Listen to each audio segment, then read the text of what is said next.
মানিকগঞ্জে ভয়াবহ অগ্নিকাণ্ডে একটি মার্কেটের 7টি দোকান সম্পূর্ণ পুড়ে গেছে। এতে ক্ষয়ক্ষতি হয়েছে প্রায় 30 লাখ টাকার। রোববার রাত 10টার দিকে সিঙ্গার পৌর এলাকার ব্যাপারীপাড়া মোড়ের নয়ন মার্কেটে এই অগ্নিকাণ্ডের ঘটনা ঘটে। সিঙ্গার ফায়ার সার্ভিসের 2টি ইউনিট 2 ঘন্টা চেষ্টার পর আগুন নিয়ন্ত্রণে আসে। 12টা 6 মিনিট আমার কল দিছে যে এরকম মার্কেটে আগুন লাগছে। আগুন যে ফায়ার সার্ভিস আসছে, নিয়ন্ত্রণে আসতেছে। এই 8 থেকে 10 লাখ টাকা ক্ষতি হয়ে যাবে। দেখি যে এখান থেকে ধোঁয়া বের হইতেছে, এই 3-4টে দোকান থেকে একসাথে এই সাইডটা ধোঁয়া বের হইতেছে। পরবর্তীতে আমাদের এক ফ্রেন্ডের মোটরসাইকেল ছিল এখানে, ওপর মোটরসাইকেল, ও মোটরসাইকেল আনতে যায়, সাথে সাথে ওখানে আমরা আলামিনকে ফোন দিলাম, ও আলামিনকে ফোন দিলাম, আমি ফায়ার সার্ভিসে ফোন দিলাম। প্রথমে অনেকবার ট্রাই করলাম, পরে ফোন ধরলো না। পরে ফোন ধরার পরে ফায়ার সার্ভিসকে বললাম যে ব্যাপারীপাড়া মোড়ে সরোজ মামার মিলের পাশে আপনার ইমার্জেন্সি আসে। 2 ঘন্টার এই অগ্নিকাণ্ডে আলামিন স্টোর, বিকাশের দোকান, মুস্তাক ট্রাভেলস, আব্দুল্লাহ টেইলার্স, দীপ্ত ভ্যারাইটিস, কোহিনুরে ভাঙারির দোকান, আল্লাহ ভরসা আইপিএস, আল আমিন নকশাগর নামে প্রতিষ্ঠানগুলো সম্পূর্ণ পুড়ে গেছে। এদিকে স্থানীয় ব্যবসায়ীরা বলছেন, ফায়ার সার্ভিসের সক্ষমতার অভাবে আগুনের ক্ষয়ক্ষতি বেড়েছে।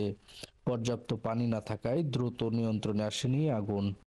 তো প্রথমে গাড়ি নিয়ে আসছে, ওরা প্রথমে পানি দিতে পারে নাকি, অল্প পানি নিয়ে আসার পরে পানি বন্ধ হয়ে গেছে। ভাই বন্ধ হয়ে গেল, পানি ভাই দিতে পারে। আমি বললাম যে পানি দিতে পারলেন না, মানে আপনার কয় গাড়ি আসছেন, পানিতে দেখছেন অনেক দোকান পুড়ে গেছে।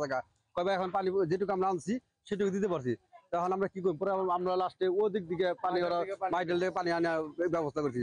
দেওয়ার পরে তার কষ্ট কিছুক্ষণ পরে আবার পানি নেই, আর পানি নেই। ফায়ার সার্ভিস আসলো, কিন্তু ফায়ার সার্ভিসের গাড়িতে পর্যাপ্ত পানি ছিল না। মানে এটা আমরা সিঙ্গেরবাসী হিসেবে আমরা লজ্জিত যে আমাদের মানে ফায়ার সার্ভিসের এইরকম সেবা।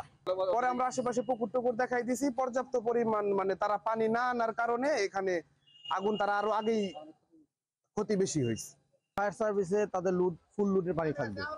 এই ফুল লুটের পানি যদি তাদের কাছে থাকতো, পর্যাপ্ত পরিমাণ পানি থাকতো, তাহলে আমাদের এই আগুনটা এত দূর আপনার বাড়তো না। ফায়ার সার্ভিসের এই কর্মকর্তা বলেন, আশপাশের পুকুর বা জলাশয়ে পানি না থাকায় আগুন নিয়ন্ত্রণে আনতে সময় লেগেছে।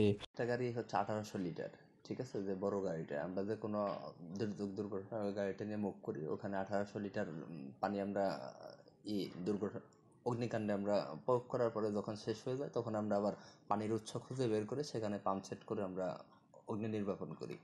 কিন্তু যখন আমাদের ওইটা শেষ হয়ে গেছে 1800, তখন আমরা যখন পানি খুঁজতে যাই, ওখানে বিভিন্ন লোকজন আমাদেরকে করে যে পুকুরে পানি আছে বা ওদিকে পানি নেই।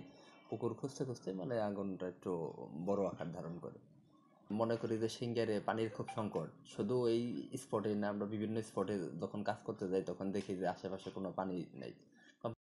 বৈদ্যুতিক শর্ট সার্কিট থেকে আগুনের সূত্রপাত হয়েছে বলে ধারণা করছে এই কর্মকর্তা। আগুনের সূত্রপাতটা আমরা আইডেন্টিফাই করেছি ওখানে যে অটো ব্যাটারির যে চার্জারের যে ইটা ছিল, দোকানটা ছিল, ওই দোকানে থেকেই আগুনের সূত্রপাত। সুজন মোল্লা, গ্লোবাল টেলিভিশন, মানিকগঞ্জ।